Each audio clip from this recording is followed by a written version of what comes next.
Okay, so you're at a show and I come to, support my brother.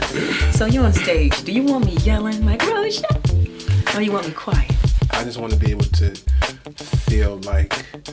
Feel appreciated? Feel like you're getting it. In the industry, I'm actually celebrating my 10th year this year in my own private way. I started many years ago with a couple of demos, and that turned into some other projects that were started and ultimately didn't get off the ground. You've worked with people like Alicia Keys, the Platinum Pied Pipers. And a long time in a lot of different situations. I've worked with different artists. I've collabed with different groups and different people throughout the years. I've done jazz, I've done soul, I've done even a little bit of country at times, and so it's been a long road, and it's all led to this moment right now for life and music, and I'm so excited about it, and it's just a good time right now, just to be finished with something and ready to share it with everyone. And who are you outside of your music? That's a good question.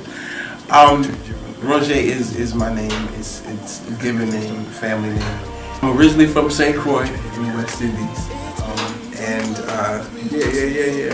so shout out to all. This particular project, the person that I've had to become, I guess I could say I've really learned how to channel a lot of my emotions and my thoughts into these songs in ways that I never, or at least at one time I never thought I could do. There was a time where I would never call myself a writer, and I would say I can sing, but I can't write any songs for anybody. And lo and behold, as time went on, I ended up learning how to use those different thoughts and the energy of creativity and put it together in a way that could translate back to myself and then hopefully to other people.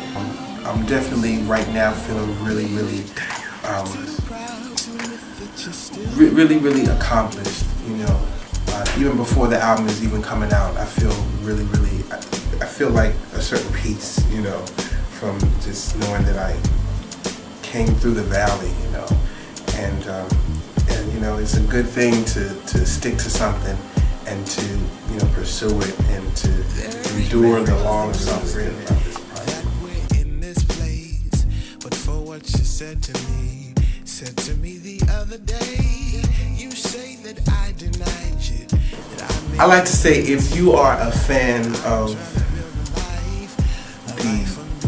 if you're a fan of Sting, if you're a fan of Mary J. Blige, if you're a fan of D'Angelo, if you're a fan of Slum Village, if you're a fan of just so many different people who represent good music and thought and depth and fun, people who may not take themselves too seriously, but who at the same time know how to say something with some substance. And it's not, to me, what I think of when I think of black independent music, as black people, as independent artists, a lot of times you hear a certain kind of sound that you've heard before, from different independent artists, but this record does not fit in that same way. It's definitely, you can't really put your finger on it, but it's something that you like and it's something that you can relate to. So I think that's what people have in store. At that point, I had already had different situations where I'd had a record deal and I had the promise of record deals and stuff like that, and that had already happened. So by the time that last situation didn't really pan out, I felt like I was forced, whether I was ready or not, to be independent and to really take my chances and step out and see what I could do. And the reality is that ever since I did that, I've had more success than I ever had, you know, when I was with other people and other labels, and I had other people, you know, supposedly championing my career and carrying the torch, and so it was definitely worth it. It hasn't been easy. It's been a whole lot of extra responsibility that I might not have otherwise had, but it's definitely been more rewarding than any of my other previous situations. So every day, you know, I'm reminded of what could have been, you know, if I had just given my power over to someone else, you know, and let them use and misuse it and abuse it, and so it's much more. It's with so many artists, black, white, whatever, you know, I talk to people from, you know, the rock side of what's going on in the business, and a lot of them have the same complaints or the same, you know, challenges as the people on, say, the R&B side or the rap side. There are a lot of people who could fit in, who don't fit in because the music has been marginalized. So, and I think that, you know, black music particularly, but in music generally, there's so much that we have to offer as creative people. You know, there's so many people out here who have something to say, and, you know, we can still have fun too, you know, and we are not given the opportunity to be creative on that level and to be heard.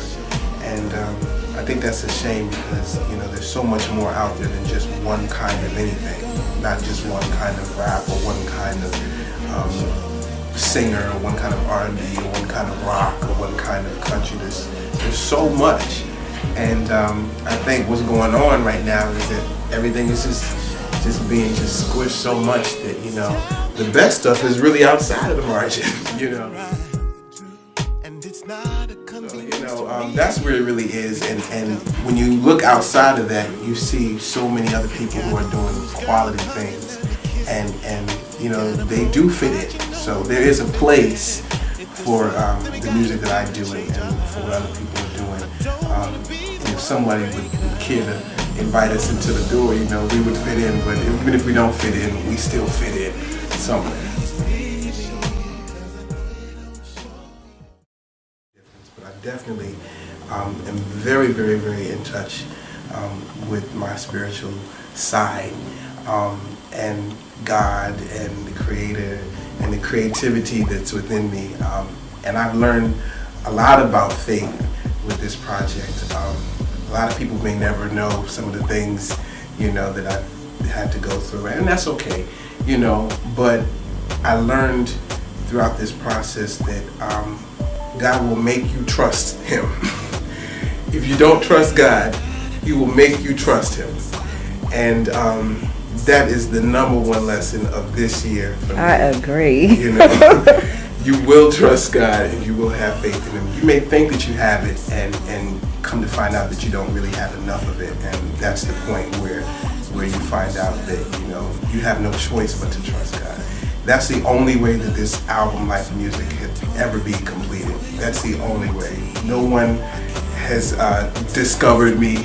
No one has found me. All the places that I've sang all over the world and all the many, many people that I've sang, no one has discovered me and said, hey, come with me and I'll bring you to the other side. You know, it's really because of the creativity and the conviction and the faith that I've had to exercise that has really brought this project to where it is right now.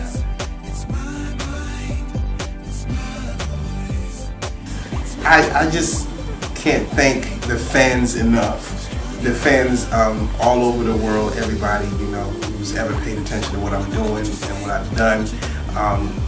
Just being there is so flattering.